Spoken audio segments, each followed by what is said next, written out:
ఒక దర్శకుడు క్రియేట్ చేసిన సినిమాటిక్ యూనివర్స్ లో తనే అన్ని సినిమాలను తెరకెక్కించాలి అనే రూల్ ఉందా? ఇప్పుడు ప్రశాంత్ వర్మ ఇదే పాయింట్ ఫాలో అవుతున్నాడు.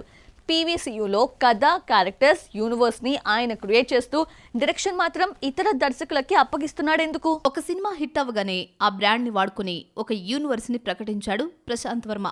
అలా క్రియేట్ అయింది పీవీసీయూ. ఇందులో ఆయన ప్రకటించిన సినిమాలు చాలానే ఉన్నాయి, కానీ వాటిలో ఏవీ తను డైరెక్ట్ చేయడం లేదు. ఈ లిస్టులో ముందుగా చెప్పుకోవాల్సింది మహాకాళి.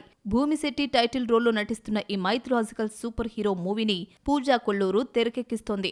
ఇక ప్రశాంత్ వర్మ మాత్రం ఈ సినిమాకు డైరెక్టర్గా కాకుండా షో రన్నర్గా వ్యవహరిస్తున్నాడు. ఇలాగే వస్తున్న మరో మూవీ అధీరా. కళ్యాణ్ దాసరి సూపర్ హీరోగా, ఎస్జే సూర్య విలన్ గా నటిస్తున్న ఈ సినిమాకు శరణ్ కొప్పిశెట్టి దర్శకత్వం వహిస్తున్నాడు. ఇక జాంబిరెడ్డి 2 పేరు కూడా ఈ లిస్టులో వినిపిస్తోంది. సుపర్ణ వర్మ దర్శకత్వం వహిస్తూ ఉండగా తేజ సజ్జా మరోసారి హీరోగా కనిపించనున్నాడు.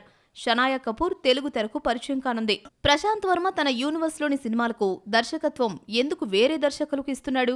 ఒక్క సినిమా మీదే పూర్తిగా ఫోకస్ చేయకుండా ఒకేసారి పలువురు సూపర్ హీరోలను పరిచయం చేస్తూ యూనివర్స్ ను వేగంగా విస్తరించాలన్నదే ఈ స్ట్రాటజీగా కనిపిస్తోంది. అయితే ప్రశాంత్ వర్మ జై హనుమాన్ ను స్వీయ దర్శకత్వంలో తెరకెక్కిస్తున్నాడు.